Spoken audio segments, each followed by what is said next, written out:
اس زمانے میں آج سے 900 سال پہلے غوث پاک کی مجلس میں کم سے کم مجمع 70,000 کا ہوتا تھا. کوئی واٹس ایپ نہیں کیا جاتا تھا، کوئی بینر، کوئی پینافلیکس، کوئی اشتہار نہیں.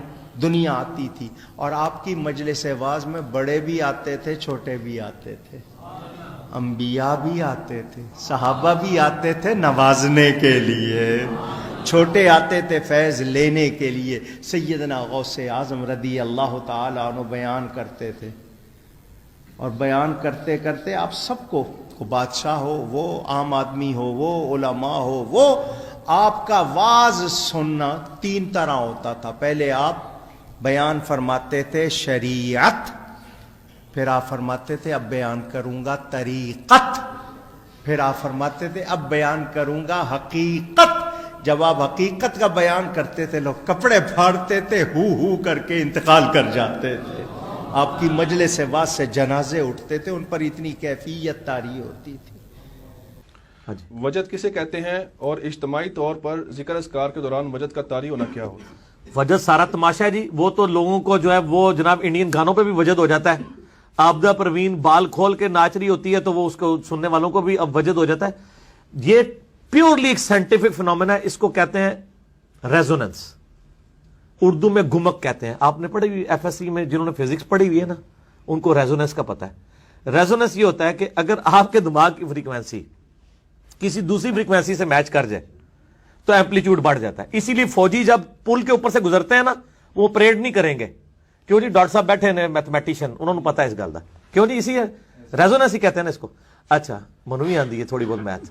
یہ ریزوننس جو ہے نا، یہ جو وجد آتا ہے نا جن لوگوں کو، یہ بالکل صحیح آتا ہے. یہ ٹوٹلی سائنٹیفک فنومینا ہے، اس کا دین سے کوئی تعلق نہیں. ورنہ تو ہندوؤں کو وجد آئی نہ صرف مسلمانوں کو آئے. چونکہ آپ کے پاس مسلمانوں کی وجد آتا ہے، آپ سمجھتے ہیں صرف مسلمانوں کو ہی آتا ہے. نہیں، غیر مسلموں کو بھی آتا ہے، گوروں کو بھی آتا ہے، کرنٹ بھی لگتا ہے. وہ کرنٹ شاہ بھی چل رہے ہیں. اس کی کوئی اسلام میں حیثیت نہیں ہے. ہاتھ ملاتے ہیں وہ اپنے پیر کے ساتھ، وہ کرنٹ لگتا ہے اور وہ ایسے بڑے زور سے. اور سر یہ کوئی دینی مسئلہ ہوتا تو ہم ضرور ڈسکس کرتے ہیں. اس قسم کے کئی ہندوؤں والے مسئلے ہیں، وہ بھی ہم ڈسکس کر لیتے ہیں. اس کی دین میں کوئی حیثیت نہیں ہے. کرنٹ لگتا ہے نہیں لگتا، اس کا دین کے ساتھ کوئی تعلق نہیں ہے. ٹھیک ہے جی. ایپنٹزم ہے وہ ایک طرح سے دین. یہ میں بار بار کہتا ہوں، دین جب کوئی چیز آپ نے ثابت کرنی ہوگی وہ نبی علیہ السلام سے ثابت کرنی ہوگی. باقی آپ شعبہ بازیاں جتنی مرضی کرتے ہیں اس کو دین کر کے پریزنٹ نہ کریں. او جی دلوں کے حال جان لیتے ہیں. ہم کہتے ہیں یار دلوں کے حال تو بہت بڑی چیز ہے. میں اپنا میکینیکل انجینئرنگ کا فارمولہ لکھ کے دیتا ہوں کاغذ پہ، دنیا کا کوئی ولی پڑھ کے بتا دے اس کا، جس نے پہلے میکینک ہے وہ بات وہیں جی ہے نا. پروازہ ختم ہو گئی ہیں ہوں. میں انہوں نے لکھ کے دینا لیٹن لینگویج فارمولہ لکھ دینا، یہ صرف تک کے پڑھ کے 10 دن. اور ان کا یہ دعویٰ ہے نا کہ ہمیں تو اللہ سکھاتا ہے. اللہ نے تو لیٹن آندی ہے نا، اللہ نے تو میکینیکل انجینئرنگ آندی ہے نا. انہوں نے میں کہا 4 آرڈر ڈفرینشیل ایکویشن میتھمیٹکس دی لکھ کے نا سولوشن کرنے سے تھے قیامت تک نہیں کر سکتے. صرف پڑھ کے 10 دن کے لکھا کہ ہے کوئی بھی بزرگ ہے، کوئی بزرگ آ جائے سامنے، لیکن انہوں نے کسی دنیاوی تعلیم نہ حاصل کی تھی ہوئے، وہ اس کی وجہ سے پڑھ رہا ہوگا. ٹھیک ہے. اور اگر کسی نے میتھمیٹکس پڑھ لی ہے، ادروائز نہیں.